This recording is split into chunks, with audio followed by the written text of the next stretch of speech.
So I watched the Fallout show and it was good. Okay, thank you for watching.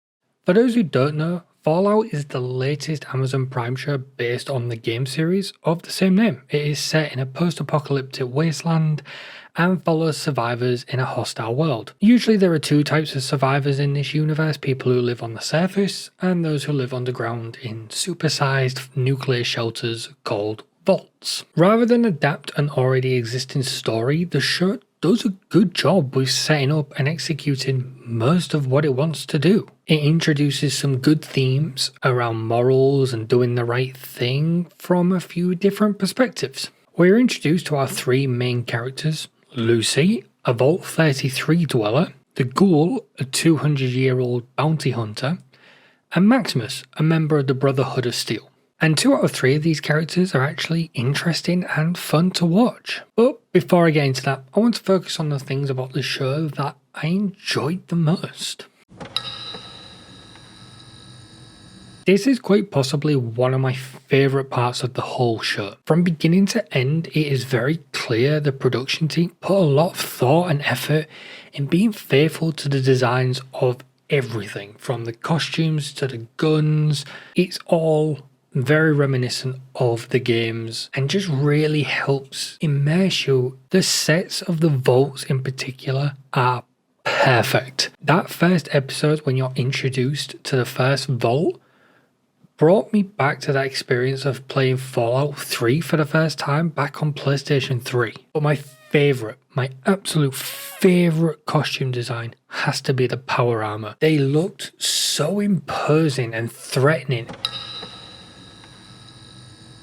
Yeah, they nailed the Fallout tone. The ridiculousness and the humour that I'm really glad they didn't shy away from. They could have easily have gone down the route of trying to make a very serious and dark TV version of the games, but really part of Fallout is the fun of it, the interesting characters and the story and the side quests that you get, and having the junk jet, a weapon in the game that just fires random junk.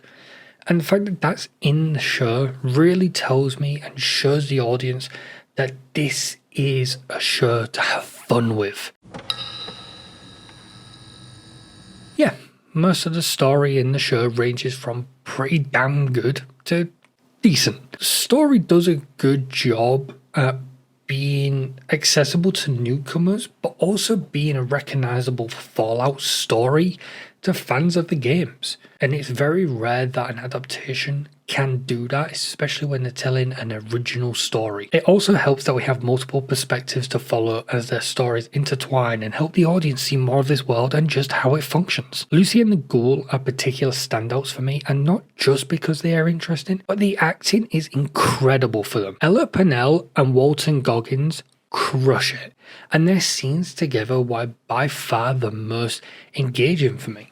To see these two completely opposite characters with opposite morals and ethics interact and develop from their experiences with each other was extremely satisfying and made them great characters. And that leads me on to the things that held the show back for me.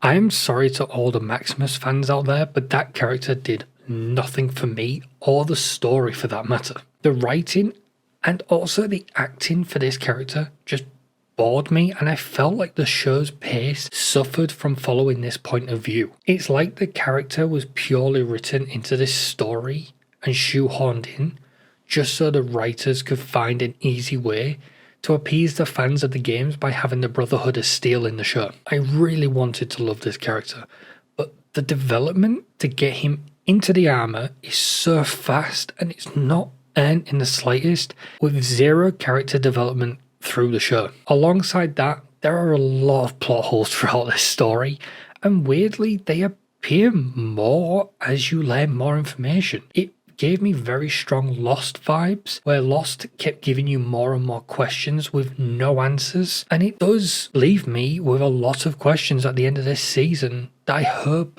are answered in the next season.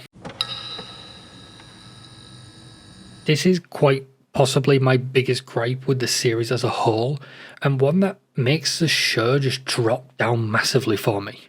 There are so many odd edits and cuts in this series that it just makes it really bizarre and at times awkward. The way it does a sharp cut to black almost every time it wants to transition between scenes just feels so out of place, but it's not just once or twice, it's every single episode. It feels like when you watch a TV show that originally aired on a channel with adverts and commercials throughout the episode, and then you watch it on streaming where it has no adverts and it has those awkward cuts. That's how this show is edited. I do actually have a couple of theories as to why it's been done like this. My first theory is that it is trying to emulate the loading of a video game between areas, and it goes to a loading screen where it cuts to black. My other theory, and is probably the one that is most possible, is that Amazon told the producers of this show that they were adding adverts to the standard Prime subscription in the middle of episodes, so then the show